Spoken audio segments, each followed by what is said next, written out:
कुछ लोग मानते हैं कि जो हमारा ब्रेन का साइज है वो बहुत क्रूशियल साबित हुआ। बहुत सिंपल सा एग्जांपल समझ लीजिए। ब्रेन का साइज कैसे नापते हैं? तो ब्रेन वॉल्यूम नापते हैं। जैसे जो खोपड़ी है, उस खोपड़ी में कितनी रेत भरी जा सकती है, उससे तय होता है कितना वॉल्यूम है। इसको सेफेलिक इंडेक्स कुछ लोग बोल देते हैं। तो जो होमो हेबिलिस था 25 लाख साल पहले, उसके दिमाग में लगभग 500 से 700 क्यूबिक सेंटीमीटर का स्पेस था। इतनी सी खोपड़ी समझ लीजिए, एक हाथ के बराबर की। 500 से 700 क्यूबिक सेंटीमीटर का स्पेस है। ये होमो हेबिलिस है, जो हमारी परिवार का सबसे पुराना सदस्य माना जा सकता है। और आज के जो होमो सेपियंस हैं, उनका कितना है? तो इसमें पुरुषों का महिलाओं से थोड़ा सा ज्यादा है। पुरुष लोग बहुत हीरो बनते हैं इस बेसिस पे, लेकिन इसमें ज्यादा लोड लेने की जरूरत नहीं। पर हाँ, सच है कि ऐसा है। 1260 क्यूबिक सेंटीमीटर आज के सामान्य मनुष्य का ब्रेन का साइज है, और होमो हेबिलिस का करीब 600 के आसपास था। डबल से ज्यादा हो गया। जो औसत रूप से स्त्रियों का है वो करीब 1170 के आसपास है। इसके आसपास से थोड़ा कम ज्यादा होगा, लेकिन लगभग इसकी रेंज में है। कुछ लोग कहते हैं कि ये तो बड़ी कमाल की बात हो गई, लेकिन हाथी का तो मनुष्य से 4 गुना ज्यादा होता है। तो हाथी के पास भाषा क्यों नहीं है? हाथी फिलोसफी क्यों नहीं करता? कोई फिलोसफर हाथी आपको दिख जाए ऐसा? बात तो सही है। हाथी का जो सेफेलिक इंडेक्स है, या हाथी की जो ब्रेन कैपेसिटी है, वो मनुष्य से कम 4 गुना ज्यादा है। और मनुष्य ही नहीं, वो डॉल्फिन वॉल्फिन कईयों के ज्यादा अंश है। तो ये वैज्ञानिक फिर परेशान हो गए। फिर इन सबको क्यों नहीं फिलोसफी डेवलपमेंट हुई, साइंस क्यों नहीं डेवलप हुआ? अंत में करते करते एक फार्मूला निकल गया है। फार्मूला ये बताता है कि बॉडी के स्ट्रक्चर के अनुपात में जो ब्रेन का साइज है, उस मामले में इंसान सबसे आगे है।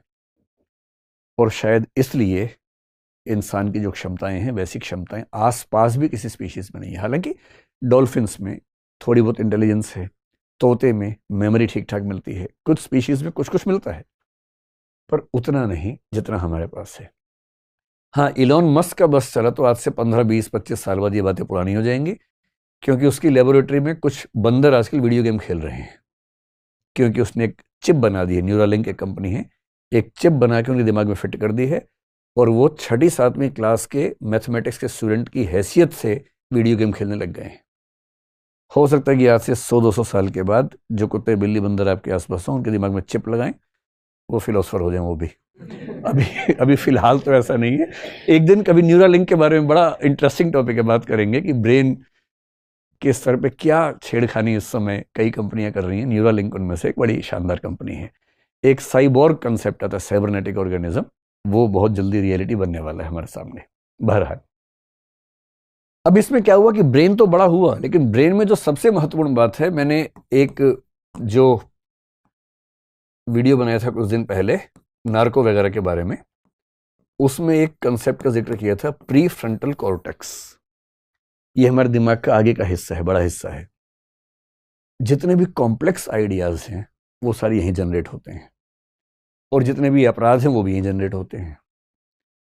इसलिए अपराधी व्यक्ति हो, कोई बहुत सिजोफ्रेनिक किस्म का हो, बहुत टेंशन में रहता हो, एंग्शियस रहता हो, इन सब का ये वाला हिस्सा काफी एक्टिव होता है। और क्रिएटिव लोगों का, साइंटिस्ट लोगों का भी एक्टिव होता है। तो अपराधियों को ठीक करने के लिए एक थेरेपी निकाली गई थी कि उनका वो हिस्सा बाकी हिस्सों से तार काट देते हैं बीच में। इसको बोलते हैं लोबोटॉमी। मैंने जिक्र किया था पिछले वीडियो में। पर मनुष्य जो बहुत बौद्धिक बना, उसकी बड़ी वजह है कि एक तो दिमाग बड़ा हुआ, और प्री फ्रंटल कॉर्टेक्स हमारा मेनली बड़ा हुआ, और हम कॉम्प्लेक्स चीजों पर सोचने की क्षमताओं से युक्त हो गए, जो बाकी स्पीशीज के लोग नहीं सोच सकते। अगर ये बंदर बोलने भी लग जाएंगे तो भी आप जब उनसे बात करेंगे, भैया कर्म सिद्धांत जानते हो और साइंस जानते हो, इलेक्ट्रॉन जानते हो, नहीं समझ पाएंगे क्या बकवास कर रहे हो आप लोग, क्योंकि उतना कॉम्प्लेक्स थिंकिंग की क्षमता उनके पास नहीं। तो ये सारा खेल कितने साल का है? लगभग पिछले 70,000 साल का, जब ये क्रांति हुई। 70,000 साल पहले, 75 नहीं, 70,000 साल पहले। अब देखिए मनुष्य के पास क्या है? भाषा है, इमेजिनेशन, इंटेलिजेंस, ये सब हो गया है। ये सब हो गया तो उसने क्या बना दिया? उसने सोसाइटी बना दी, उसने फैमिली बना दी। कभी आपने किसी स्पीशीज में फैमिली देखी है? मतलब वो बंदर बंदरिया की शादी मदारी करवाता, उसे छोड़ दीजिए, वरना कभी आपने देखा होगा एक बंदर फैमिली जा रही है, बड़ा बंदर, उसकी पत्नी, 3 बच्चे पीछे पीछे जा रहे हैं, ऐसा कभी नहीं देखा होगा ना। माँ और बच्चे देखे होंगे, क्योंकि माँ और बच्चे नेचुरल फैमिली है। बाप फैमिली का नेचुरल हिस्सा नहीं है, वो तो इंसानी सभ्यता में धीरे धीरे होते होते हो गया। नेचुरल पार्ट वो फैमिली का नहीं होता है। फैमिली बनी, मैरिज बनी, किनशिप बना, समाज के नियम बने, नॉर्म्स बने, नैतिक नियम बने, ये करना ठीक है, वो करना गलत है, सब बना क्योंकि खोपड़ी ऐसी बन गई। उसके साथ क्या बना? स्टेट बन गया, राज्य, विधायिका, कार्यपालिका, न्यायपालिका, कानून बनाओ, ये कानून, रूल, रेगुलेशन, ये सब कैसे बना? क्योंकि खोपड़ी वैसी हो गई है, दिमाग काम कर रहा है। इसी में इकोनॉमी बनी, मार्केट बना, सब कुछ बना। ये सारे के सारे स्ट्रक्चर्स जो हमारी ह्यूमन सोसाइटी के हैं, ये सारे इसलिए हैं क्योंकि हमारे पास कॉग्निटिव कैपेबिलिटीज बाकी स्पीशीज की तुलना में बहुत ज्यादा हैं, जो कि केवल पिछले 70,000 साल का काम है। देखिए, अभी भी फिलॉसफी नहीं आई है, फिलॉसफी अब आएगी इसके बाद। क्यों अब आएगी? क्योंकि फिलॉसफी के लिए चाहिए पेट भरा और फुर्सत का होना, दोनों चीजें चाहिए। अभी तक क्या है? अभी तक फुर्सत नहीं आई है। ये भी सारा इसी का खेल है, वरना कहाँ इतना। किसी मच्छर से बोलिए बना के देखो, तू कैसे कैसे बनाएगा? इतना टेक्निकल दिमाग कहाँ से लेके आएगा? तो हमारे पास है ना। 10,000 साल पहले आखिरी बड़ी घटना घटी, जिसको बोलते हैं नियोलिथिक रिवॉल्यूशन।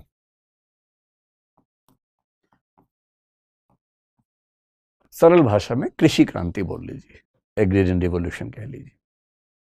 10,000 साल पहले इंसान को पहली बार यह समझ में आया कि खेती कैसे की जा सकती है। उसके पहले खेती नहीं आती थी। पेड़ पौधे थे, फल फूल होते थे, खाते थे उनको, पर खेती खुद करना नहीं आता था। सोच लीजिए कैसा जीवन रहा होगा उनका।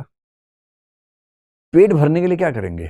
दो ही तरीके हैं, या तो किसी को मार के खाएंगे, जिसको हम आखेटक समाज बोलते हैं, हंटिंग सोसाइटी बोलते हैं, या इकट्ठा करेंगे, गैदरिंग सोसाइटी बोलेंगे कि भाई वहां बहुत सारे पेड़ हैं, वहां से फल तोड़ के ले आओ, सब्जियां तोड़ के ले आओ, खा लो। यही सब कर सकते हैं।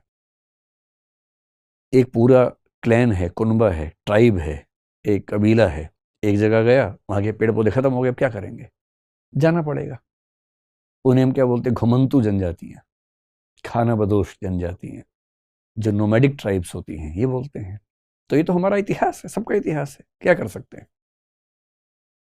नियोलिथिक रिवॉल्यूशन ने पहली बार कमाल क्या किया कि हमें खेती करना समझ में आ गया।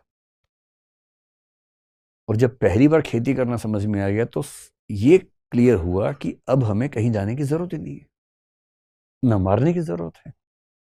वेजिटेरियनिज्म एक विचार के तौर पर पहली बार वहां से डेवलप होगा। उसके पहले कैसे डेवलप होगा?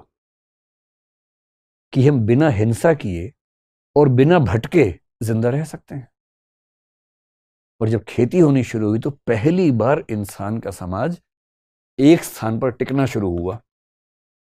पहली बार सरप्लस प्रोडक्शन होना शुरू हुआ कि जरूरत है 100 किलो अनाज की, हो गया 120 किलो।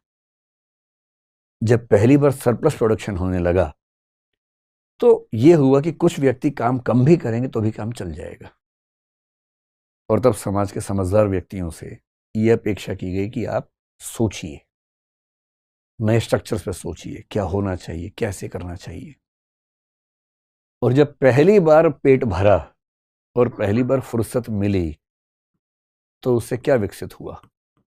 उससे विकसित होने लगा दर्शन। क्यों ऐसा है? वेस्ट की दुनिया में, पश्चिम की दुनिया में मानते हैं कि सबसे पहला फिलोसोफर, सबसे पुराना फिलोसोफर उनका कब हुआ? उसका नाम है थेल्स। और कब हुआ? 6th century BC। ये जुम्मा 2800 साल पहले, सिर्फ 2800 साल पहले। मतलब आप सोचिए, 370 करोड़ साल के जीवन के इतिहास में 2800 साल पहले पहला दार्शनिक पैदा हुआ पश्चिम में। भारत का दर्शन उनसे बहुत प्राचीन है। और भारत में तो 6th सेंचुरी BC में तो बुद्ध और महावीर अपना दर्शन दे रहे हैं। और वो किसके खिलाफ दे रहे हैं? वैदिक औपनिषदिक दर्शन के विरुद्ध हैं, विरुद्ध या कम से कम उससे संशोधन करना चाह रहे हैं। इस समय से कम 1000 साल पहले हमारे पास वेद और उपनिषद का दर्शन विकसित रूप में आ चुका है। लेकिन आप 1000 साल और पीछे कर लेंगे, 1500, 1600 BC, 2000 BC मान लेंगे, जो आजकल की रिसर्चेस आमतौर पर इंडिकेट कर रही हैं, तो भी तो दर्शन का कुल इतिहास हमारा 4000 साल पुराना हुआ। और ये इसीलिए है कि 10,000 साल पहले पहली बार वो परिस्थितियां बनी कि हमारी क्षमताएं भी थी, स्थितियां भी बनी, चिंतन हल्का हल्का शुरू हुआ और आगे चलकर व्यवस्थित होकर दर्शन या फिलॉसफी के रूप में डेवलप हुआ। साइंस भी आई। भारतीय परंपरा में हम देखते हैं कि साइंस भी वहां दिखती है, ग्रीक परंपरा में भी बाद में दिखने लगी। दुनिया में 2 स्थान दर्शन और विज्ञान के विकास में सबसे ज्यादा सफल साबित हुए शुरुआत के समय में, एक भारत, एक यूनान। बेबीलोनियम में भी है, मिस्र में भी है, लेकिन विज्ञान और दर्शन का ज्यादा विकास यूनान और भारत में आपको दिखेगा, क्योंकि इन दोनों स्थानों पर चिंतन की परंपरा थी, विमर्श की परंपरा थी, रोक टोक नहीं थी। हर व्यक्ति सोचे, गहरा सोचे, इसकी आजादी उस समय दी गई। सबको न भी दी गई है तो कम से कम वैचारिक आजादी एक स्तर पर मिली। वहां भी सबको नहीं मिली, यहां भी सबको नहीं मिली, पर जिनको मिली ठीक से मिली। इसलिए आपको यूनान में उस समय कौन दिखेगा? पार्मेनाइडिस दिख जाएगा आपको, हेराक्लाइटस दिखेगा, या जिसको आप मैथ्स में सॉल्व करते हैं थ्योरम, पाइथागोरस दिखेगा। उसी समय का व्यक्ति है पाइथागोरस। अरस्तु सबसे पहला बड़ा वैज्ञानिक माना जाता है, वो उस समय का व्यक्ति है। हेरोडोटस जो इतिहास का एक व्यक्ति मानते हैं, वो उस समय का व्यक्ति है। क्योंकि वहां विशेष रूप से एथेंस नाम के एक शहर में ऐसी परंपरा थी। भारत में ऐसी परंपरा रही, इसलिए दर्शन का विकास इतना धूमधाम से हुआ, विज्ञान का विकास हुआ, गणित का विकास हुआ, प्राचीन काल में दिखता है। क्योंकि जिन जिन समाजों ने चर्चा की संस्कृति को प्रमोट किया, वहां वहां विज्ञान और दर्शन खूब तेजी से बढ़े। और इसलिए ईसा पूर्व 600 के आसपास से पश्चिम में और उसके 1000-1500 साल पहले से भारत में आपको दर्शन का विकास ठीक से नजर आने लगता है। इसलिए ऐसी बातों में मत आइएगा कि हमारा दर्शन तो 10 लाख साल पुराना है, हमारा दर्शन तो 380 करोड़ साल पुराना है। ये सब ना कल्पनाएं हैं, आस्थाएं हैं, भावनाएं हैं। कुछ लोगों को भावनाएं हैं, किसी को भावना है तो अच्छा है, हमें उससे क्या दिक्कत है। लेकिन जब आप सोचने के स्तर पे आएंगे तो आपको समझना पड़ेगा कि सच कहाँ है और हमारा एग्जिस्टेंस क्या है। अब यह है कि दर्शन किन प्रश्नों का जवाब देता है।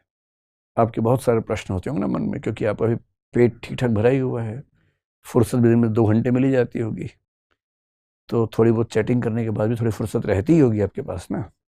उससे मन में सवाल आता ही होगा कि मैं कौन हूँ, कहाँ से आया हूँ, कहाँ जाऊँगा, मरने के बाद बचूंगा कि मर ही जाऊँगा।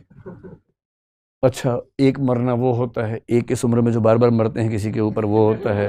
ये दोनों मरना समान होता है कि भिन्न भिन्न होता है? पुनर्जन्म होगा कि नहीं होगा? पिछले जन्म में मैं क्या था, अगले में क्या बनूंगा? ऐसे बहुत सवाल आते हैं। कुछ ऐसी पुस्तकें लोग वहाँ से ढूंढते हैं। मेरा कॉलेज का एक दोस्त अब तो बहुत बड़ा अधिकारी है, बहुत ही बड़े स्तर पे है पुलिस में। वो जब स्टूडेंट था तो कहीं से ढूंढ के आ गया था, किसी के पास गया था, तो उनके पास कोई पुस्तक थी, उससे पता लगता है कि आप पिछले जन्म में क्या थे, अगले में क्या बनेंगे।